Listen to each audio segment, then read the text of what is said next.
La dama elegante, leyenda de Chihuahua. Una noche de primavera, dicen que era un jueves santo, transitaba un taxi de sitio por la avenida Ocampo. Regresaba de llevar un pasaje a la fundación. Era cerca de la medianoche cuando el chofer vio a una mujer muy bien vestida, parada cerca de la vía del tren. Ella le hacía señas con un pañuelo en la mano. Acostumbrado a recoger pasaje por donde transitaba, dio un giro sobre la carretera. Se acercó y se detuvo el vehículo. Ella, sin decir palabra, abordó en el asiento trasero y se acomodó con distinción. ¿A dónde la llevo, señora?, preguntó el taxista con amabilidad. Tengo que cumplir una manda. Necesito visitar 7 templos, contestó la dama con voz amable. ¿A cuál quiere ir primero?, le preguntó intrigado. Vamos a la iglesia de San Francisco y de ahí me lleva a la del Santo Niño. El conductor, un poco desconcertado, se dirigió a la población y solo se concentró en cumplir el deseo de la elegante dama. La observó por el espejo retrovisor y notó que no era de facciones propiamente bellas. Su cara no tenía nada de particular, pero su atuendo era muy fino. Llevaba un bonito sombrero blanco y una pequeña sombrilla, pero sobre todo fue el porte aristocrático de la mujer lo que más impresionó al joven taxista. De pronto, vio que con discreción se llevaba el pañuelo a los ojos y se dio cuenta que lloraba con sollozos y que en momentos se confundían con suspiros. Llegaron a la iglesia. La dama se bajó del carro y caminó hacia las puertas. El chofer no alcanzaba a comprender cómo iba a entrar al templo a esas horas. Pensó que tal vez sería amiga del párroco. Al poco rato abordó de nuevo el vehículo y se fueron hacia el Santo Niño. Regresaron al centro, a la catedral, y luego se trasladaron a la capilla de Nuestra Señora de Lourdes. Ahí, el joven taxista quiso seguirla, así que bajó del coche y fue tras ella escondiéndose entre los cipreses, pero la mujer se asomó a media escalinata. El hombre sintió un escalofrío y optó por regresar al taxi. Al poco rato apareció la dama y se acomodó en el asiento. Un discreto olor a nardos invadió el interior del vehículo. El taxista la vio a los ojos, pero ella esquivó la mirada y le pidió que la llevara al santuario de Nuestra Señora de Guadalupe. Más tarde, fueron al templo de Santa Rita y finalmente al del Sagrado Corazón, que estaba en construcción. Se dice que durante el largo recorrido la elegante dama no cesaba de llorar con un llanto contenido que impresionó profundamente al chofer. Al regresar de su visita al 7º templo, el conductor le preguntó: ¿Quiere ir a algún otro sitio? No es suficiente. Era una deuda que tenía que pagar. Ofrecía hacer la visita de las 7 casas si sanaba de una grave enfermedad. Por favor, lléveme ahora al Panteón de Dolores. El fatigado piloto sintió miedo cuando ella le mencionó el destino, pues le pareció extraño. Sin embargo, acostumbrado a recorrer por las noches los rumbos más insólitos de la ciudad con pasajeros de todo tipo, se limitó a cumplir las instrucciones. Le intrigaba el deseo de la señora de dirigirse al panteón a altas horas de la noche, pues era un lugar totalmente desolado en las afueras de la ciudad. No alcanzaba a imaginar dónde vivía su extraña pasajera. Pensó que se alojaría en la casa del administrador del panteón. Sin embargo, no se atrevió a preguntar, a pesar de que su piadosa cliente había dejado de llorar y se mostraba más tranquila. Llegaron a la puerta principal. El taxista detuvo el automóvil y volviéndose hacia ella le dijo: «Son 300 pesos». «Le voy a pedir un favor», contestó la dama con voz tranquila. «Olvidé el monedero y mañana salgo fuera de la ciudad. Vaya a mi casa y explíquele a quien le abra la puerta el servicio que me ha hecho. Ahí le pagarán la cuenta. Le dejo este anillo en prenda», dijo mientras se sacaba del anular derecho una argolla de matrimonio. «Entréguelo a quien lo atienda». «¿Cuál es su nombre y su dirección?». Ella le dio los datos y sin decir más bajó del auto. Caminó hacia la reja del panteón. La abrió, entró y se perdió en la oscuridad. El joven observó la escena sin mover el carro. Estaba estupefacto. Por unos minutos fue incapaz de creer lo que había sucedido. Todo fue tan sorpresivo y absurdo que solo entonces se percató de que aquello parecía surgido de un sueño. Le invadió un miedo extraño que le paralizó por un momento, hasta que finalmente pudo arrancar el vehículo. a pesar de que le temblaban las piernas. Al día siguiente se presentó en el domicilio que le había dado la dama. La casa donde tocó el timbre era de una familia adinerada. Una joven con uniforme de servicio doméstico lo atendió. ¿Qué se le ofrece? Anoche llevé a una señora a varias iglesias de la ciudad y me dijo que pasara a cobrar aquí la cuenta. Me dejó en prenda este anillo, dijo el taxista entregando la joya, y al mismo tiempo un papel donde había anotado el nombre con la dirección. La joven se puso pálida y sin decir palabra entró a la casa y cerró la puerta haciendo un gesto con el que le pedía al hombre que le esperara un momento. Poco después salió un joven que, con voz agitada, preguntó al visitante: ¿Dónde consiguió la argolla de matrimonio de mi madre? Ya le expliqué a su muchacha que anoche llevé a la señora a varios templos y me dijo que pasara aquí a cobrar. Me dejó el anillo para que se lo entregara a usted a cambio del pago de los 300 pesos del servicio. El joven, con la cara descompuesta por la angustia y lágrimas en los ojos, dijo con la voz quebrada: Mi madre murió hace más de un año de un mal incurable. El taxista se quedó inmóvil por un momento, sin decir palabra, hasta que de pronto se desplomó en el quicio de la puerta, víctima de un ataque cardíaco.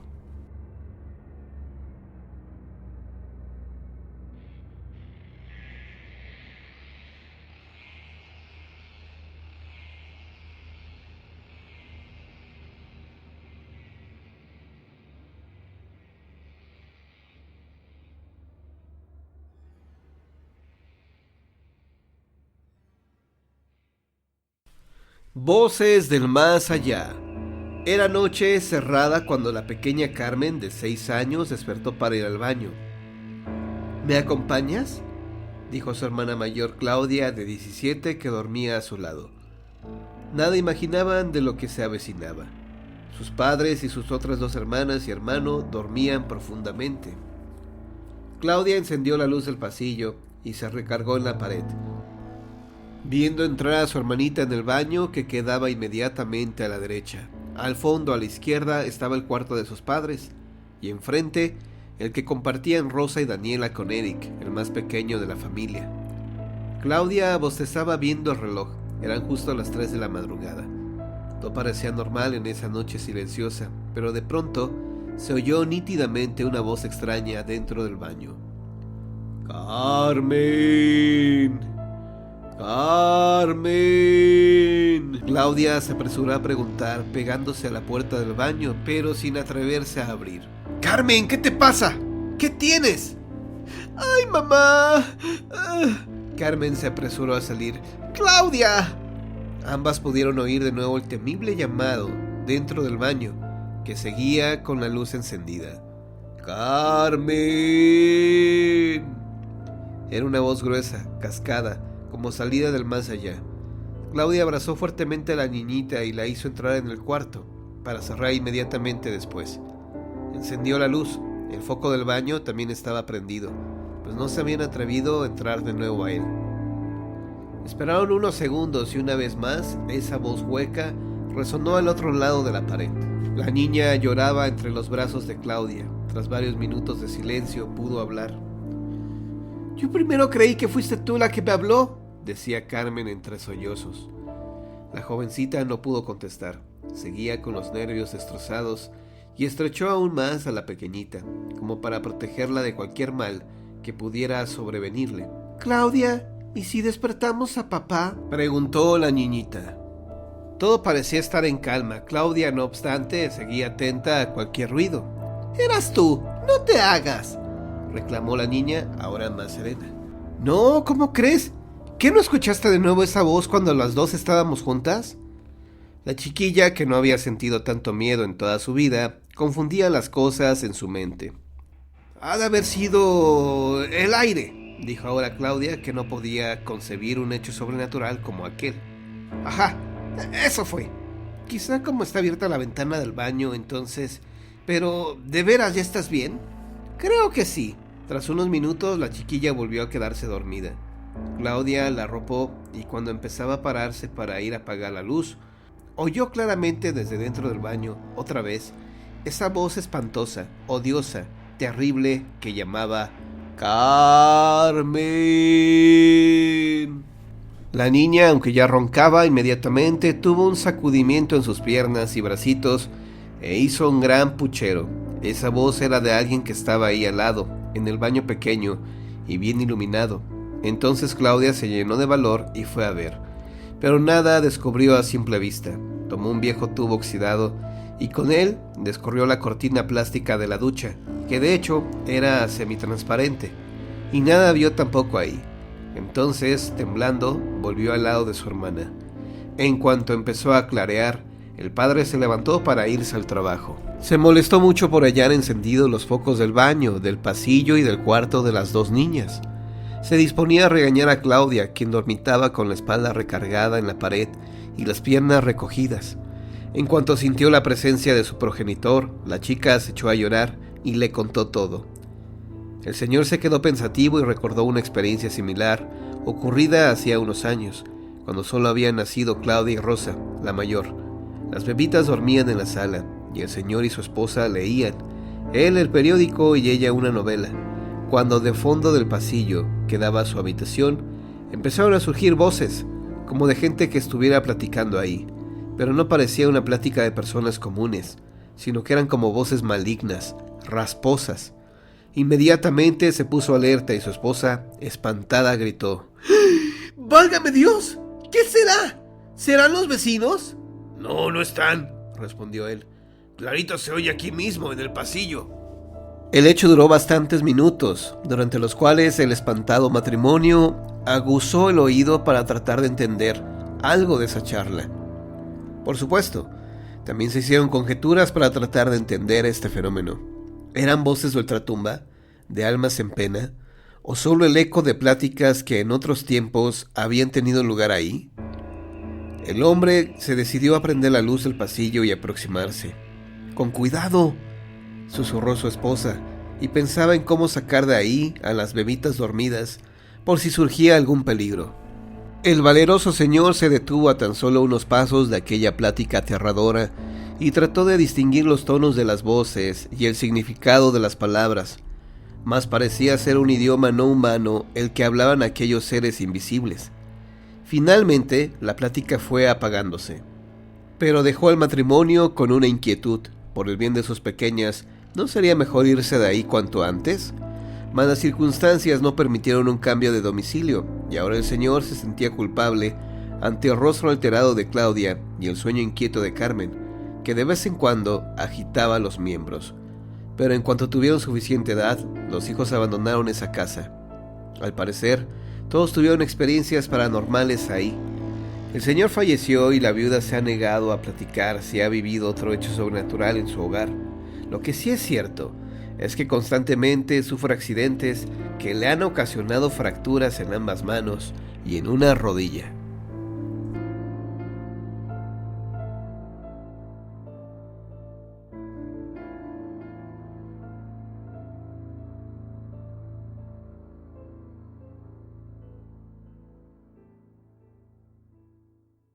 Los relatos del día de hoy han terminado, pero si quieres escuchar más historias, quédate en la permanencia voluntaria de John Misterio.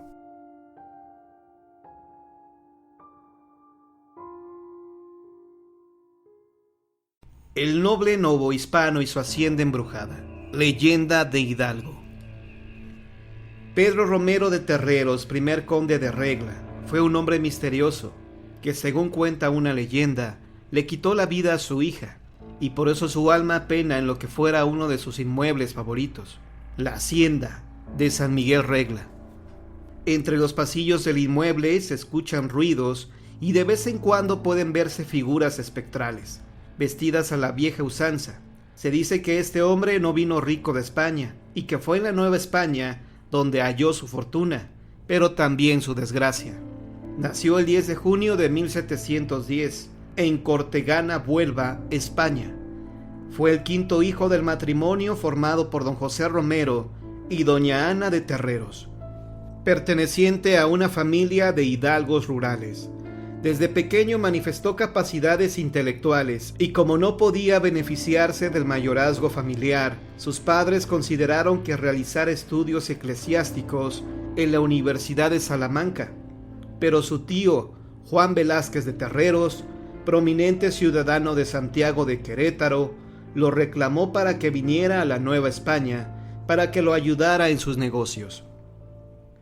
A los 22 años de edad llegó a la Nueva España. En ese entonces era pobre y no tenía el título de conde. Al llegar con su tío Juan Velázquez de Terreros, asumió el control de los negocios de este, que por cierto, iban en decadencia y los volvió fructíferos en poco tiempo. Tiempo después falleció su tío, dejándole una pequeña fortuna que invirtió provechosamente en una empresa minera en Real del Monte Hidalgo, donde había escuchado que abundaba el oro y la plata. Ya había ocupado cargos públicos en Querétaro, pero era ambicioso y no dudó en acudir a donde los materiales preciosos saldrían en tropeles. En Real del Monte se hizo socio de José Alejandro Bustamante y Bustillo, quien había conseguido desde 1739 el permiso de explotación de la veta llamada la Vizcaína, de manera conveniente, porque dicen que él lo ayudó a fallecer. Su socio murió dejándole la posesión de la veta. Para tener una idea de su importancia, basta mencionar que fue la única que se explotó durante 60 años del siglo XVIII, y era tan rica que en 1746 se registraron 900 familias de trabajadores asignados a este yacimiento. Desde 1745 Romero de Terreros se hizo notar como benefactor de varios centros religiosos, en particular los conventos y colegios franciscanos. En 1756 se casó con doña María Antonia Micaela y Dávalos Bracamonte, hija legítima del conde de Miravalle, y tuvieron numerosa descendencia: Micaela, Antonia, Ignacia, Juana, Francisco Javier, Dolores y Pedro Ramón. Después de la expulsión de los jesuitas de la Nueva España, compró haciendas. Fundó 3 mayorazgos para dotar a cada uno de sus hijos, aparte de muchos otros bienes. Al fallecer dejó 40 haciendas. Debido a sus ideas y propuestas para promover grandes acciones de índole religiosa, cultural y de beneficencia, se le otorgó en diciembre de 1768, por parte del rey Carlos III, el título nobiliario de conde, y él mismo escogió el título de conde de Santa María de Regla. También nombró a su principal hacienda como San Miguel de Regla, donde se dice espantan, y es que se cree que el conde de Regla, enfurecido de rabia, al ver a su hija Cristina besándose con un simple capataz, blandió su espada contra el hombre, a quien desmembró vivo, para luego degollar a la joven. Al parecer los mandó enterrar en los jardines de la hacienda. Se dijo además que tenía un pacto con el mismísimo diablo, pues la gente no se explicaba cómo un español que llegó sin nada a estas tierras, en poco tiempo se convirtió en un personaje tan importante, al grado de ser reconocido por los reyes de España. Lo único totalmente cierto es que Pedro Romero de Terreros, primer conde de Regla, falleció en el año de 1781, en su real hacienda de San Miguel Regla, Hidalgo, a la edad de 71 años. Sus restos fueron trasladados a Pachuca, en donde por voluntad de él fue enterrado en el altar mayor de la iglesia del convento y colegio de San Francisco, del cual fue benefactor.